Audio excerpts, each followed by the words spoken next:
ಆ ಅನುದಾನವನ್ನು ಬಿಡುಗಡೆ ಮಾಡಿ ಅದನ್ನ ಬೋಗಸ್ ಸೈನ್ ಮುಖಾಂತರ ಅಂದರೆ ಕೋಲಾರದ ಬ್ಯಾಂಕ್ ಆಫ್ ಮಹಾರಾಷ್ಟ್ರದಲ್ಲಿ ಹಣವನ್ನು ಡ್ರಾ ಮಾಡಿದ್ದಾರೆ. ಅಲ್ಲಿ ಹಣ ಡ್ರಾ ಮಾಡಿ ಅದರಲ್ಲಿ ಏನು ಕೆಲವರು ಶಾಸಕರು ಮತ್ತು ಸಚಿವರು ಕೂಡ ಭಾಗಿಯಾಗಿದ್ದಾರೆ ಅಂತ ನಾನು ನೇರವಾಗಿ ಹೇಳಕ್ಕೆ ಇಷ್ಟಪಡ್ತಾ ಇದ್ದೀನಿ. ಆ ಫಲಾನುಭವಿಗಳ ಒಂದು ಲೀಸ್ಟ್ ಕೂಡ ಈ ಮೂಲಕ ತಮಗೆ ನಾನು ತೋರ್ಸಕ್ಕೆ ಇಷ್ಟಪಡ್ತಾ ಇದ್ದೀನಿ. ಆ ಫಲಾನುಭವಿಗಳು ಕೂಡ ಇಲ್ಲಿ ನಮ್ಮ ಕಣ್ಣೆದುರಿಗೆ ನಮ್ಮ ಗೋವಿಂದಪ್ಪರು ಇದ್ದಾರೆ, ಮಂಜುನಾಥರು ಇದ್ದಾರೆ, ನಮ್ಮ ಮಾರುತಿ ಇದ್ದಾರೆ ಮತ್ತು ನಮ್ಮ ಶಶಿಧರ್ ಇದ್ದಾರೆ.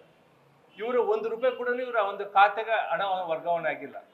ಇದೇ ರೀತಿ ಹೇಳ್ತಾ ಹೋದ್ರೆ ಸುಮಾರು ತುಮಕೂರು ಜಿಲ್ಲೆ ಒಂದರಲ್ಲೇ 124 ಲಕ್ಷ ಅಂದ್ರೆ 1,24,00,000 ಅಲ್ಲಿ ಹಣವನ್ನು ದೋಚಿದ್ದಾರೆ. ಈ ರೀತಿ ದೋಚ್ಕೊಂತ ಹೋದ್ರೆ ಇಡೀ ಕರ್ನಾಟಕ ರಾಜ್ಯಾದ್ಯಂತ ಪ್ರತಿಯೊಂದು ಜಿಲ್ಲೆಯಲ್ಲಿ ವಾಲ್ಮೀಕಿ ಅಭಿವೃದ್ಧಿ ನಿಗಮದಿಂದ ಸುಳ್ಳು ಒಂದು ದಾಖಲೆಗಳನ್ನು ಸೃಷ್ಟಿ ಮಾಡಿ ಫಲಾನುಭವಿಗಳ ಒಂದು ವಾಲ್ಮೀಕಿ ಸಮಾಜದ ಜನರ ಹೆಸರಲ್ಲಿ ಕೋಟ್ಯಾಂತರ ರೂಪಾಯಿ ಹಣವನ್ನು ದೋಚಿದ್ದಾರೆ. ಅದನ್ನು ನಾವು ಹುಡುಕ್ತಾ ಹೋದ್ರೆ ಆ ಒಂದು ಹಿಂದೆ ಜಾಲಾಡ್ತಾ ಹೋದ್ರೆ ಸುಮಾರು 500ರಿಂದ 600 ಕೋಟಿ ರೂಪಾಯಿಗಳ ಒಂದು ಅವ್ಯವಹಾರ ಈ ಒಂದು ಸರ್ಕಾರದಲ್ಲಿ ಆಗಿದೆ. ಮಾನ್ಯ ಮುಖ್ಯಮಂತ್ರಿ ಸಿದ್ದರಾಮಯ್ಯನವರೇ, ನಿಮಗೆ ನೇರವಾಗಿ ನಾವು ಎಚ್ಚರಿಕೆ ಕೊಡ್ತಾ ಇದ್ದೀವಿ. ಇವತ್ತು ವಾಲ್ಮೀಕಿ ಸಮಾಜವನ್ನ ಮತ್ತು ವಾಲ್ಮೀಕಿ ಸಮಾಜದ ಜನರನ್ನ ಅಭಿವೃದ್ಧಿ ಆಗ್ಬಾರ್ದು ಅಂತಂದೇಳಿ ತುಳಿಯುವಂತ ಕೆಲಸವನ್ನು ನೀವು ಮಾಡ್ತಾ ಇದ್ದೀರಿ. ಇವತ್ತು ಎಲ್ಲ ಅಭಿವೃದ್ಧಿ ನಿಗಮಗಳು ಕೂಡ ಇವತ್ತು ಒಂದು ಬೋವಿ ಸಮಾಜ ಇರ್ಬೋದು, ಬಂಜಾರ ಅಭಿವೃದ್ಧಿ ನಿಗಮ ಇರ್ಬೋದು, ಒಕ್ಕಲಿಗರ ಅಭಿವೃದ್ಧಿ ನಿಗಮ ಇರ್ಬೋದು, ವೀರಶೈವ ನಿಗಮ ಇರ್ಬೋದು, ಎಲ್ಲಾ ನಿಗಮದಲ್ಲಿ ಕೂಡ ಈ ರೀತಿ ಅವ್ಯವಹಾರ ನಿಮ್ಮ ಒಂದು ಸರ್ಕಾರದಲ್ಲಿ ಆಗಿದೆ ಅಂತಂದ್ರೆ ಹೇಳ್ತಿರೋದಕ್ಕೆ ಇಷ್ಟಪಡ್ತಾ ಇದ್ದೀನಿ. ನಿಮಗೆ ಸ್ವಲ್ಪನ ಸಮಾಜದ ಬಗ್ಗೆ ಮಾನ ಮರೆದಿದ್ರೆ ಈ ಕೂಡಲೇ ನೀವು ಕೂಲಂಕುಷವಾಗಿ ತನಿಖೆ ಮಾಡಿ ಏನು ತುಮಕೂರಿನ MD ಆಗಿರ್ತಕ್ಕಂಥ ಏನು ಪದ್ಮನಾಭ ಹಿಂದೆ ಏನು MD ಇದ್ರಲ್ಲ ಆ ಒಂದು ಪೀರಿಯಡ್ ಅಲ್ಲಿ ಆಗಿರೋದು ಈಗಿರ್ತಕ್ಕಂಥ ಭಾಗೀರಥಿ ಅವರು ಮತ್ತು ಹಿಂದಿರ್ತಕ್ಕಂಥ ಶ್ರೀಧರ್ ಮತ್ತು ನಾಗೇಂದ್ರ ಅವರು ಮೂವರು ತನಿಖೆ ಏನು ಕೇಸ್ ವರ್ಕರ್ ಇದ್ದಾರಲ್ಲ ಈ ಮೂವರನ್ನು ಈ ಕೂಡಲೇ ನೀವು ಅವ್ರನ್ನ ಅಮಾನತು ಮಾಡಿ ಅವ್ರನ್ನ ಕೂಡಲೇ ಬಂಧಿಸ್ಬೇಕಂತಂದೇಳಿ ನಾನು ಸರ್ಕಾರಕ್ಕೆ ಒತ್ತಾಯ ಮಾಡ್ತೀನಿ. ನೀವು ಇದೇ ರೀತಿ ಮಾಡ್ತಾ ಹೋದ್ರೆ ಮುಂದಿನ ವಾರ ಏನು ನಮ್ಮ ಬೆಂಗಳೂರಲ್ಲಿ ಇರ್ತಕ್ಕಂಥ ವಾಲ್ಮೀಕಿ ಅಭಿವೃದ್ಧಿ ನಿಗಮಕ್ಕೆ ಸುಮಾರು ಸಾವಿರಾರು ಜನರ ಒಂದು ನಮ್ಮ ಸಮಾಜದ ವತಿಯಿಂದ ನಾವು ಮುತ್ತಿಗೆ ಹಾಕಿ ನಮ್ಮ ಒಂದು ಸಮಾಜಕ್ಕೆ, ನಮ್ಮ ಒಂದು ವಾಲ್ಮೀಕಿ ಸಮಾಜಕ್ಕೆ ನ್ಯಾಯ ಸಿಗುವವರೆಗೂ ನಾವು ಹೋರಾಟ ಮಾಡ್ತೀವಿ ಅಂತಂದೇಳಿ ಈ ಸರ್ಕಾರಕ್ಕೆ ಎಚ್ಚರಿಕೆಯನ್ನು ನಾವು ಕೊಡ್ತಾ ಇದ್ದೀವಿ. ಅಧಿಕಾರಿಗಳು ಹಿಂದೆ ಪದ್ಮನಾಭರು MD ಇದ್ರು. ಅದಾದ ನಂತರ ಈಗ ತುಮಕೂರಿನ ವ್ಯವಸ್ಥಾಪಕ ನಿರ್ದೇಶಕರಾದ ಶ್ರೀಧರ್ ಅವರು ಮತ್ತು ಹಾಲಿ ಇರ್ತಕ್ಕಂಥ ಭಾಗೀರಥಿ ಅವರು ಮತ್ತು ನಾಗೇಂದ್ರ ಅವರು ಅದೆಲ್ಲ ದಾಖಲೆಗಳು ನಿಮಗೆಲ್ಲ ಒಂದು ನೋಟು ನಿಮಗೆ PDF ಮುಖಾಂತರ ಕೊಡ್ತಾ ಇದ್ದೀವಿ. ಈಗ ಮತ್ತೆ ಇದು ವಾಲ್ಮೀಕಿ ನಿಗಮದ್ದೇ ಹಗರಣ ಮತ್ತೊಂದು ಈಗಾಗಲೇ ಸರ್ಕಾರ ಒಂದು ತಲೆದಂಡ ಮಾಡಿದೆ.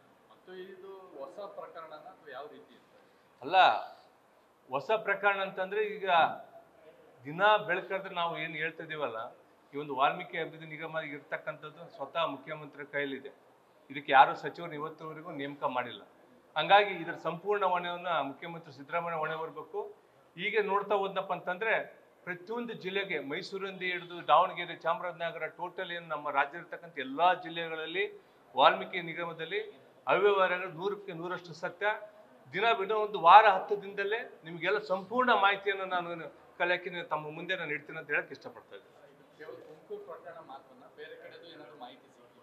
ಈಗ ನಮಗೆ ಕೊಡ್ತಿರೋದು ನಿಮಗೆ ತುಮಕೂರು, ಬೇರೆ ಕೂಡ ಮಾಹಿತಿ ಇದೆ. ಮುಂದಿನ ವಾರ ತಮಗೆಲ್ಲ ಶೀಘ್ರವಾಗಿ ಕೊಡ್ತಾ ಇದ್ದೀನಿ. ಯಾಕಂದ್ರೆ ಅಧಿಕಾರಿಗಳು ಯಾರು ಕೊಡ್ಲಿಕ್ಕೆ ಮುಂದೆ ಬರ್ತಿಲ್ಲ. ಯಾಕಂದ್ರೆ ನಮ್ಮ ಒಂದು ಫಲಾನುಭವಿಗಳು ಅವ್ರಿಗೆ ಹೋಗಿ ನಾವು ಒತ್ತಡ ಹಾಕಿದ್ರೆ ಅವ್ರಿಗೆಲ್ಲ ಅಧಿಕಾರಿಗಳ ಕಡೆಗೆ ಧಮಕಿ ಹಾಕಂತ ಕೆಲಸ ಮಾಡ್ತಿದ್ದಾರೆ. ಇಲ್ಲಿ ಇರ್ತಕ್ಕಂಥ ವಿಜಯ್ ಕುಮಾರ್ ತುಮಕೂರು ಹುಡುಗ, ಶಿರಾದ ಹುಡುಗ, ಈ ಹುಡುಗ ಹೋಗಿ RTI ಮುಖಾಂತರ ಮತ್ತು ಅರ್ಜಿ ಮುಖಾಂತರ ದಾಖಲೆ ಕೇಳಿದ್ರೆ ರೌಡ್ಗಳ ಮುಖಾಂತರ ಈ ಹುಡುಗಿಗೆ ಬೆದರಿಕೆ ಹಾಕಂತ ಒಂದು ಕೆಲಸ ಮಾಡ್ತಾ ಇದ್ದಾರೆ. ಇಂಥ ಬೆದರಿಕೆಗಳಿಗೆ ನಾವು ಯಾರು ಬಗ್ಗದ್ದಲ್ಲೇ ಇರಲಿಲ್ಲ. ನಮ್ಮ ಸಮಾಜ ಇವತ್ತು ನಮ್ಮ ಇರ್ತಕ್ಕಂಥ ಯಾವುದೇ ನಮ್ಮ ಹುಡುಗರಿಗೆ ಆಗಲಿ ನಾವೆಲ್ಲ ಧೈರ್ಯವಾಗಿ ನಾವು ಮತ್ತು ನಮ್ಮ ಪಕ್ಷ ಜೊತೆಗಿರ್ತೀವಿ ಅಂತ ಹೇಳಕ್ ನಾನು ಇಷ್ಟಪಡ್ತಾ ಇದ್ದೀವಿ.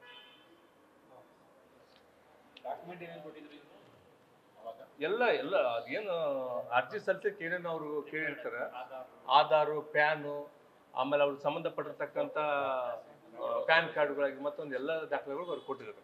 ಆ ದಾಖಲೆ ಯೂಸ್ ಮಾಡ್ಕೊಂಡು ಅವರು ಅಮೌಂಟ್ ಡ್ರಾ ಮಾಡಿದ್ದಾರೆ. ಆಮೇಲೆ ತಮ್ಗೆಲ್ಲ ಗೊತ್ತಿರುವ ಹಾಗೆ ಯಾರ್ದು ಇದಕ್ಕೆ ಒಂದು ಲೆಟರ್ ಫೋರ್ಜರಿ ಮಾಡಿದಾರೆ ಅಂತಂದ್ರೆ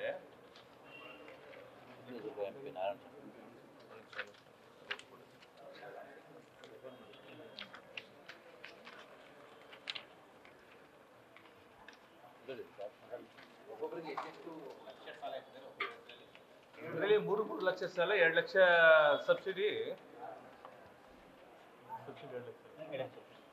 ನಾ ಒಂದು ಲೆಟರ್ ಕೊಡಿಲ್ಲ. 1 ಲಕ್ಷ ನೇರ ಸಾಲ 2 ಲಕ್ಷ. ನಿಮಗೆಲ್ಲ ಗೊತ್ತಿರುವ ಹಾಗೆ 3 ಲಕ್ಷದ ಒಂದು ಸಾಲ ಸೌಲಭ್ಯ ಅಂತಂದ್ರೆ ಅದಕ್ಕೆ 2 ಲಕ್ಷ ಸಬ್ಸಿಡಿ ಕೊಡ್ತಾರೆ, 1 ಲಕ್ಷ ಸಾಲ ಸೌಲಭ್ಯ. ಇದರಲ್ಲಿ ನಮ್ಮ ನಾರಾಯಣ ಸ್ವಾಮಿ ಅವರ ಲೆಟರೇಡ್ನ ದುರುಪಯೋಗ ಮಾಡಿಕೊಂಡು ನಕಲಿ ಸಹಿ ಫೋರ್ಜರಿ ಸಹಿ ಮಾಡಿದ್ದಾರೆ.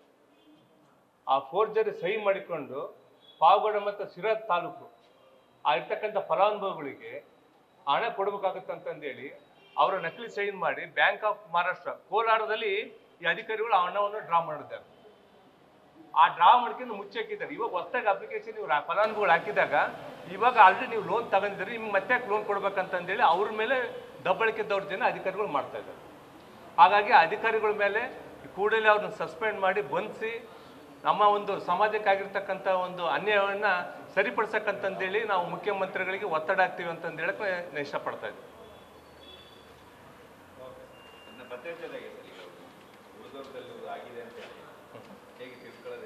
ಅದೇ ಈಗ ಉಳಿದಿರ್ತಕ್ಕಂಥ ಎಲ್ಲ ನಿಗಮಗಳು ಕೂಡ ಏನು ನಾನು ಫಲಾನುಭವಿಗಳಿಗೆ ಒಂದು ರಿಕ್ವೆಸ್ಟ್ ಮಾಡ್ತೀನಿ.